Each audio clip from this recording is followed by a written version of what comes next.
Good morning, sixth graders. Welcome back to Ancient History with Mr. Wagner. Today, you'll notice in our Google Classroom, it says use the link attached to go to the Persian War video. Persian War Part 2, the end of the war. And I opened the video, but I can't find it right now because it's elsewhere. If I clicked on the video,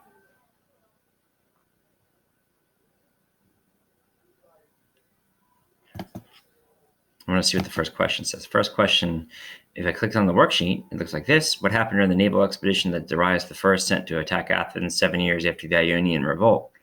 Let's look. Last time on World History. Let's start with Cyrus the Great. But they don't just conquer the Medes, they conquer most of Southwest Asia. The 10,000 immortals were very well-trained soldiers until Darius.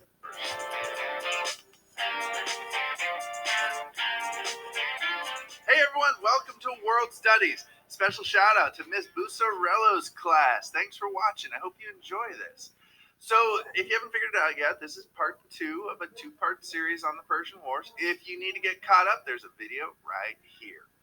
So, let's fast forward 9 years after the Ionian Revolt. Darius I, still very angry with Athens. Now he's got even more reason to be upset because 2 years earlier, he had sent a naval expedition to attack Athens, and they had been defeated.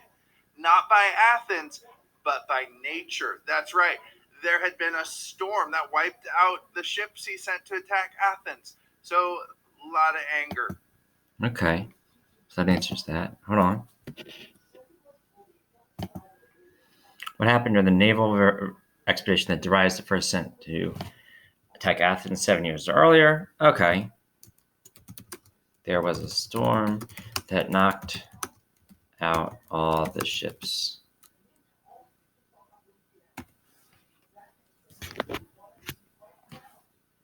Okay.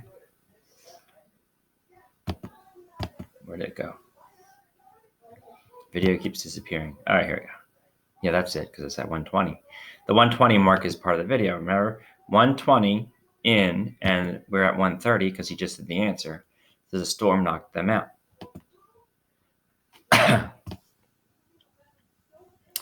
Marathon is a 26.2-mile foot race. Explain the 2 to 3 sentences. Oh no, 2 to 3 sentences. That's too much work. All right, well then let's watch the video and see what happens.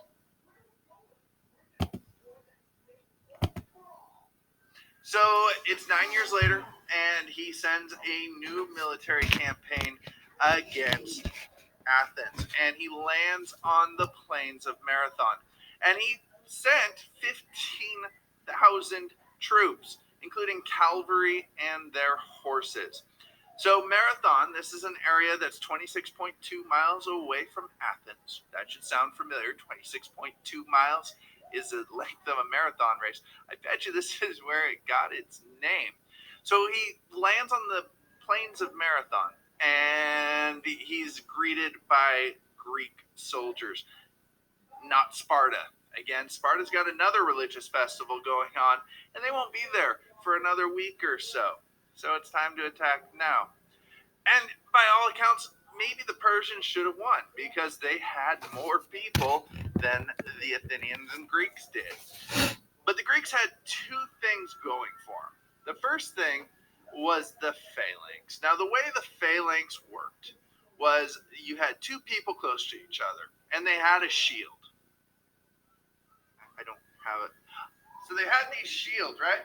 And these shields are big enough that you could cover both yourself and your neighbor. Then they had these long spears that they could jab with. I don't have a spear. I'll be right back. Okay, yardstick, close enough. And then they had these spears that they'd be able to jab with. Very effective. It's like the ancient tank. So they had the phalanx going for them, but they also had Persian overconfidence going for them as well. So what happens? You've got this long phalanx, and the Persians attack, and the phalanx starts to kind of bend in this way. And so the Persians think they're winning, so they push forward, and eventually the Greeks are able to surround them. And it's an absolute massacre. Many Persians died. Only 192 Greeks died. Very embarrassing for the Persian Empire. Now, the way the legend goes is after the battle, after the victory, a runner ran from the battlefield into Athens, 26.2 miles away, shouted, "Rejoice, we conquer," and died of exhaustion. And that's where we get the marathon race today. All right. So that's a lot to digest. He told the whole story and described the shields in the middle of it, so you might have lost your train of thought.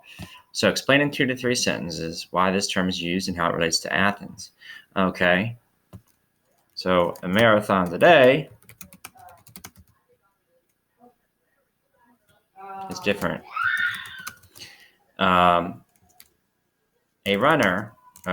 Athens defended against a lot more Persians who were invading a marathon. Well, actually, Greeks. Athens and Greeks. So it was a mix of Greeks. It wasn't just Athens. Greek soldiers, except not Sparta. They were busy some religious festival, defended against a lot more Persians who were invading the marathon. The Greeks won by using the phalanx formation and then surrounding and massacring. I don't even know how to, too many S's in there. The Persians. Actually, it's not massacring because some Persians survived, so it's more like routing. When you win in a rout in sports, it's like winning by like 20 in basketball. Winning by a rout, routing the Persians. A runner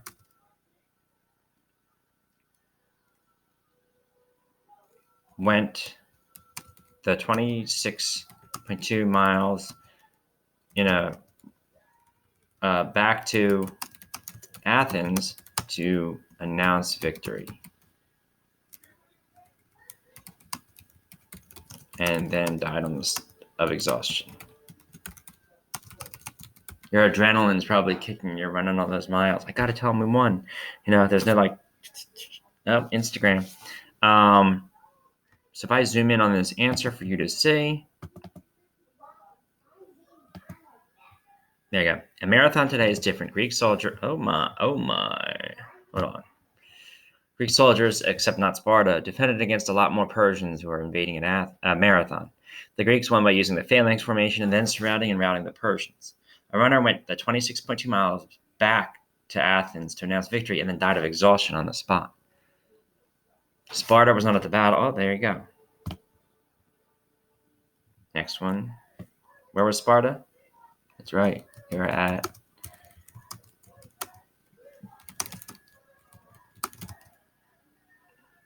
a long religious festival. They were very much zealots. So back then, people had a 5, 7, 10-day religious festival, and it was like, nope, can't do anything, right? Like before I was born, on Sunday, people barely did anything, right? On Sunday, if you're religious, you did like barely anything. Did all your work Friday, Saturday, and then you rested on Sunday. Like I think that's like one of the 10 commandments, and if you're Christian, people actually paid attention to that back in early 1900s. Not so much anymore, but hey. Why should the Persians have won? Oh, I know.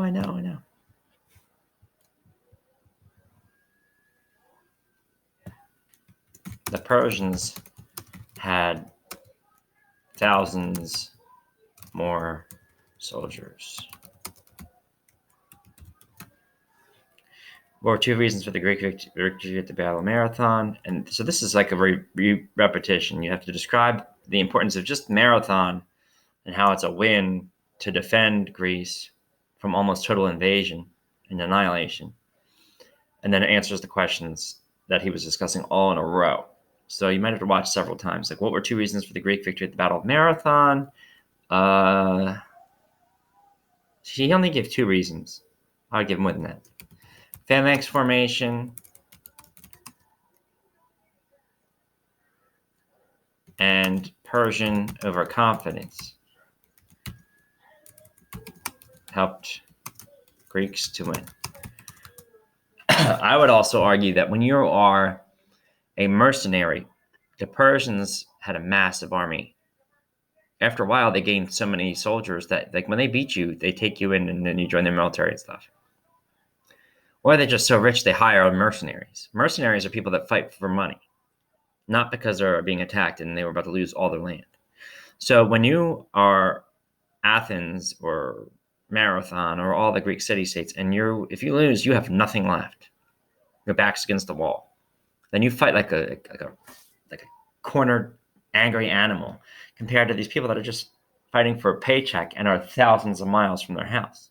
So being thousands of miles from your house and fighting for a paycheck is not as intimate and in your heart and in your like soul and determination as fighting because it's your homeland, and if you lose, there's nothing left.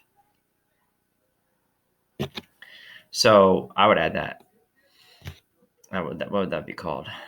Fighting like an animal with its back against the wall. You ever seen a raccoon on your steps or a possum?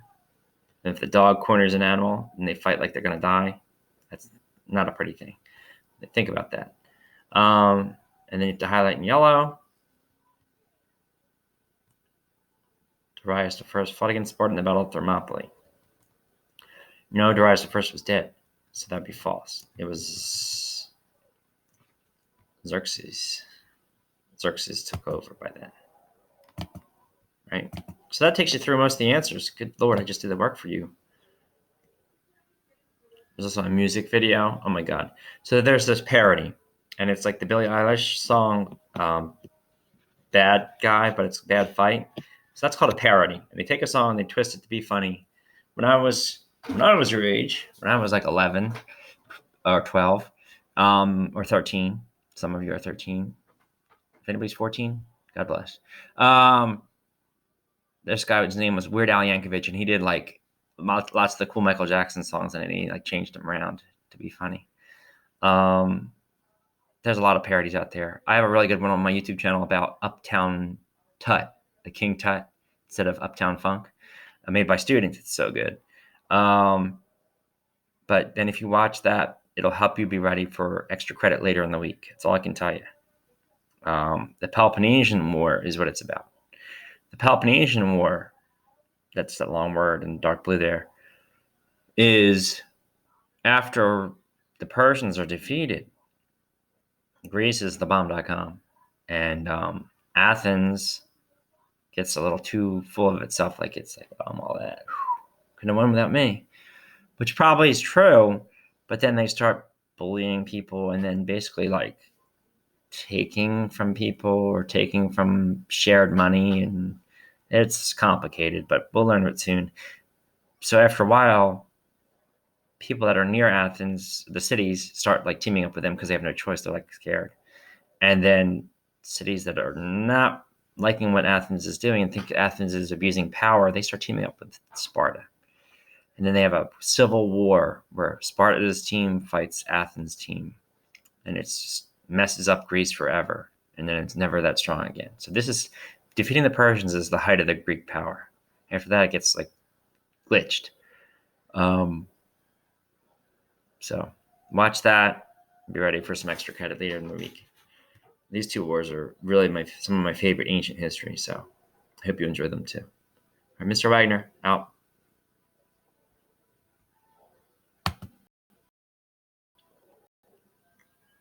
Oh, don't forget to write in complete sentences, and don't forget to hand it in.